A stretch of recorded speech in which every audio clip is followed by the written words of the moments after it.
Hi, and welcome to another episode in Phillip CFD's web education series. My name is Melissa, and today I'll be going through with you a short but very important lesson. In fact, you might want to go through this video with me as closely and as attentively as you can, because we will be going through the risks of trading CFD. But before we begin, please note that all information provided in this video is purely for educational purposes and is by no means a form of advice. Okay, let's begin. We will be going through the four main risks in trading CFD, and these are leverage risk, counterparty risk, followed by liquidity risk, and lastly, order type risk. Let us start with leverage risk. We have covered leverage in our previous lessons and demonstrated how it allows you to diversify your portfolio with ease.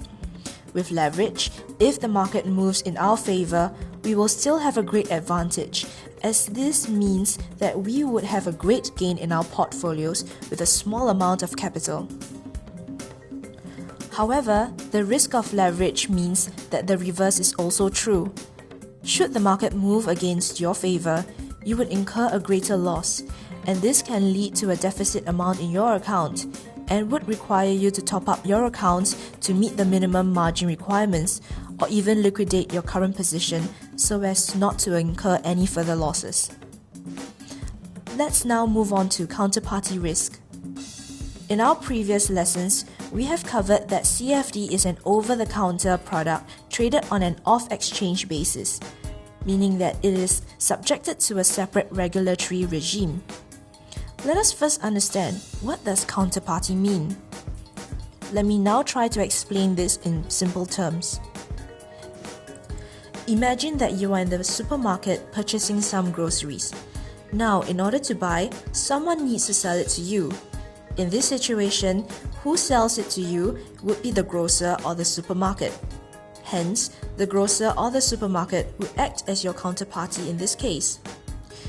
Putting ourselves back in the trading context, when you buy a buy trade with Phillip Securities, we would have to purchase this contract from a willing seller.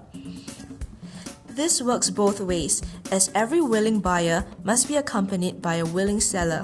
This willing seller would then be the counterparty. Hence, when you place a trade with us, we would either be acting as a counterparty or effecting your trade with a counterparty.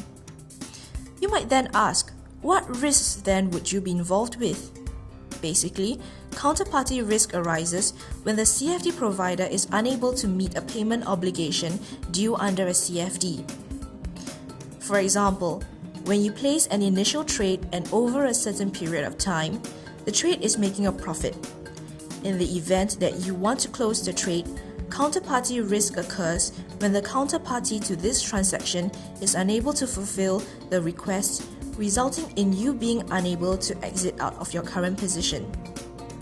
Being a holder of the contract, you should also note that you have no recourse to the underlying shares, as you have not actually bought the underlying shares, but have instead only purchased its contract for difference. Let us now cover liquidity risk. Since CFD is an over-the-counter product, it is subjected to buy and sell prices and volume as well. Some CFDs have lower liquidity than others, and this makes it more difficult to trade at the market price, and this could result in the CFD not being made available to sell for a certain period of time.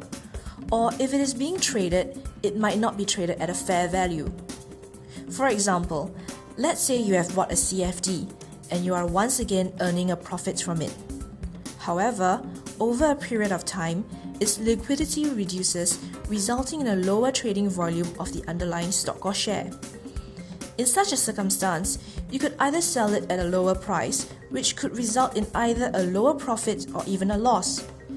This is then what we call liquidity risk. Lastly, let us go through order type risk. As a Phillip CFD customer, you may place more than one order type. An example is a stop limit order. The aim of these order types is to limit the losses and, of course, maximize your profits. However, it is important to note that given the different types of orders that you can make, you are still subjected to the movement of the markets. Hence, there might be situations where the market would make it difficult or impossible to execute such orders without incurring losses. One example would be a situation where you would like to go short on a counter and therefore you place a limit order. But due to market conditions, there were not enough scripts and it resulted in the order not being done. Now, let us have a recap of what we have learned in this episode. We have gone through the 4 main risks of trading CFDs, which are leverage risk, counterparty risk, liquidity risk, and last but not least, order type risk. I hope that through this video, you have understood the different types of risk involved in trading CFDs and used this knowledge to your advantage. Thank you, and we hope to see you once more in the next episode.